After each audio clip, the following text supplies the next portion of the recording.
my name is Siobhan Brown, and it's April 6, 2022, and I'm outside of Madison Square Garden for a Knicks versus Nets game, where city workers who lost their jobs due to mandates asked to be able to go back to work the same way Kyrie Irving can. Once you allow the government to require something into your body, the sanctity of your body is gone. There'll never be a time when they stop telling you what you can and can't do with your body. My body, my choice shouldn't only be for reproductive rights. I was part of the fire department where I didn't actually do the hands-on work of taking care of patients, but I witnessed all of them do it. They were amazing. I can tell you straight from the horse's mouth that these men and women in the New York City Fire Department did a phenomenal job. Just like Mr. Irving, Kyrie does in there. He's a phenomenal basketball player. Even though I'm not a fan of the game, I know who he is now. These men and women are phenomenal. Kyrie has the right to work, and he should. The Mets should have the right to work, and they should. The Yankees, every ball player, every entertainer, anybody in any profession should have their opportunity to work. Why not give these brave men and women of the New York City Fire Department, New York City Police Department, New York City teachers, New York City Parks Department, every employee of the New York City that works for New York City should have that right. So I respectfully request, if I was to send something up the chain of command, Mr. Mayor, please rehire these men and women, and please allow these men and women that are on leave without pay to be reinstated forthwith. Thank you. Woo! All right, hi, what's your name? Danny.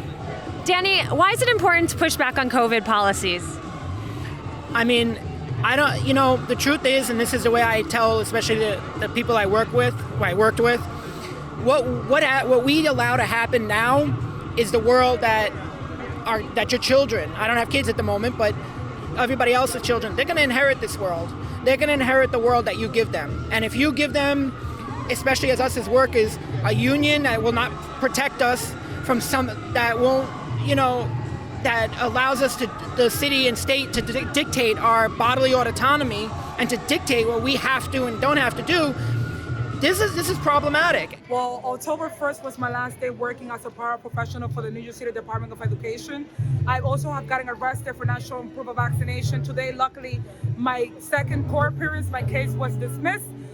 It has affected me not only economically, but emotionally, because I had to give up an occupation that I love doing. And then we had to live through a medical apartheid, which wasn't fair. And now children are being told that they cannot even go to prom here if they're on backs. And so now that they kind of lifted the mandate, we're still not able to go back to our jobs. So I can contribute to the economy, but I cannot get a paycheck. So it's horrible, and I want it to end.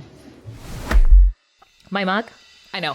It's pretty cool. So is this hoodie I got on, and you could have it on too if you check out our special website at rebelnewsstore.com. That's where you can see Freedom Focus hoodies that we have for you, beanies, cell phone cases, you name it, all while supporting our journalism, where we fight to bring you the other side of the story, as opposed to, being forced by the Trudeau government to fund leftist media out of your taxes. The truth is, without you and your generosity, there is no Rebel News. So again, if you like the reports that we bring you and that we also fight for freedoms in Canada, please consider doing some shopping, picking up some swag at rebelnewsstore.com. We appreciate your support.